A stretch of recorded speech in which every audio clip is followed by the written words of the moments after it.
If you have an anxiety, depression disorder, or disability, too many of you say, oh, why me? And you wallow in it. If you don't get out of it, you're never going to move forward. So what we need to do is take stock of your issues and realize their importance. My name is Nick Tabor. I'm a personal trainer, and I talk about the stuff on this channel because I've lived through them. Now, I've grown up with cerebral palsy. I've had a lot of times in my life where you scream out, oh, why me? What are we going to do? What can we do to be able to be better? What we could do is, this question came in over Instagram, is how do you feel comfortable in your own skin, you know, after all that you've been through, after all the bullying and all the problems that came in through a mom who follows me, who her son has cerebral palsy, and naturally she's very worried about when he gets to school time, what's going to happen, because, you know, he's not at the point where he really needs special needs, but he'll be okay because he just has slight physical issues. I'm like, Jesus, that sounds familiar. Sounds like me. So how do you get comfortable in your own skin, man? Well, I remember being very, very, very depressed and, you know, really struggling with the, you know, having, you know, this problem. What am I doing here? You know, my arm all the way up here, not being able to reach for a knife when I had the, and oh, yeah, oh my God. I remember there was, I was 17 years old, and it was my, you know, then my girlfriend, you know, my wife now, but we've been together forever, you know, and she's just wonderful to me. And I remember there was a dinner little thing that she invited me to come over her house, and it was the very first time I was sitting with my my future father-in-law was right across from me. My wife is to my left, my mother-in-law is to my right. And I remember trying very, very, very hard to cut, I think it was chicken or something, holding the knife with my bad hand and then doing what I can to be able to scrape it or seem normal. And he's just, my father-in-law is looking straight at me like, dude, like, the look at his eyes was just like, it's okay. Don't worry about it. You're fine, right? You're fine. If you have to just eat the chicken, just do it. And eventually he's like, do you need some help? Are you alright? And I just switched the fork and the knife, and then I was fine. And I just cut a few pieces of chicken up or something and just ate them, and I was good.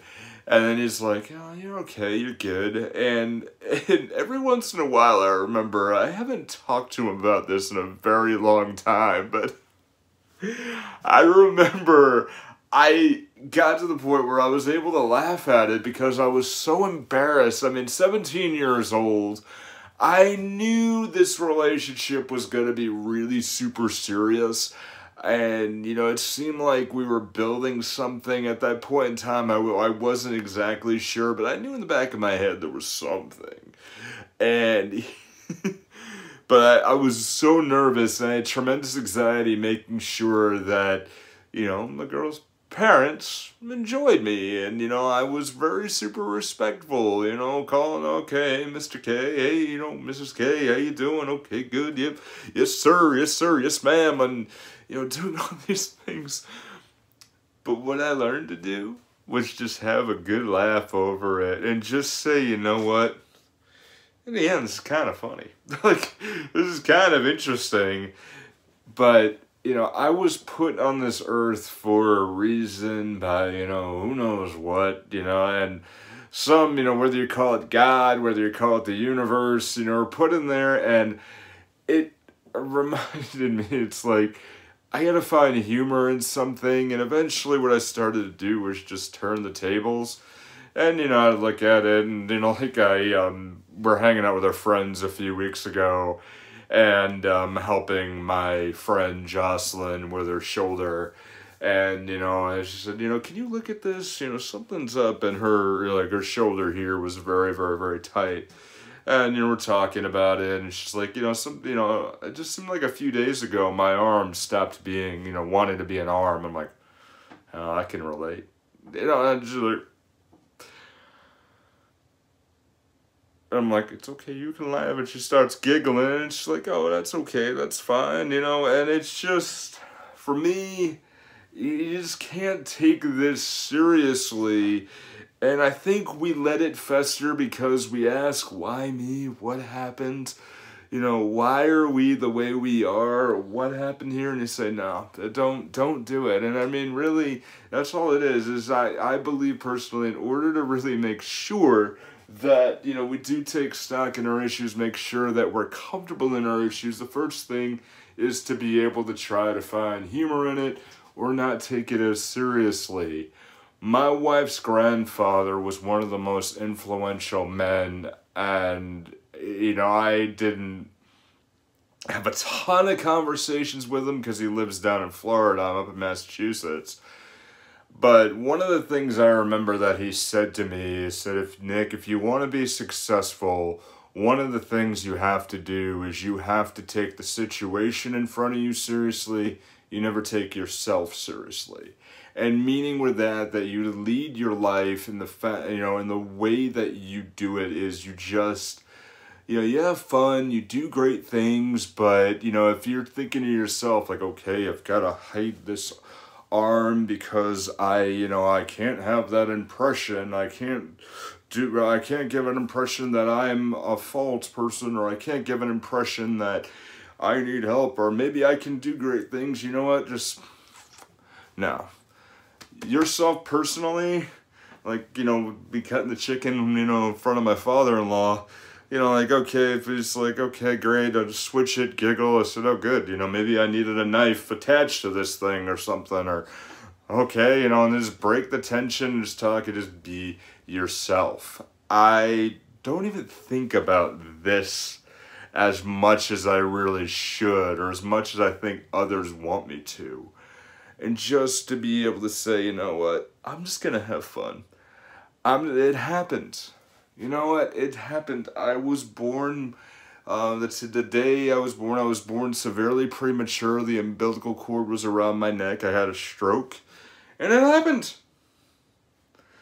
But I've always wanted to be a teacher, and I knew some way that what I can do is, if I take myself too seriously, the people who are watching these videos, like you yourself, or the people who I come across and be able to help them as students, are never going to improve if I don't let myself improve. And step first, don't take yourself too seriously, right?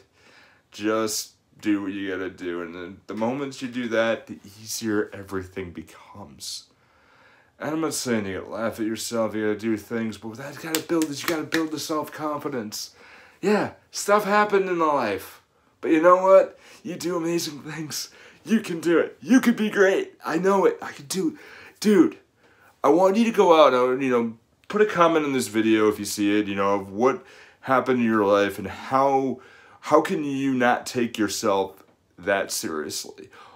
If you have a disability, anxiety, depression, how can you not make fun of yourself, but how can you find humor in a situation? How has humor helped you? Go write that down, but what I want you to do is I would like you to go ahead and climb. I want you to have your climb upward. I want you to take one person that maybe scared you or something that may have scared you. You take that situation seriously to face it, but don't take yourself seriously. And I want you to email me at nicktaborfitness@gmail.com or put it in the comments below how well that went. You go forth and be great. There's a lot of other videos on this channel. I want you to take a look at the one actually that's right over here. And go forth, be awesome, be great. And as always, we climb.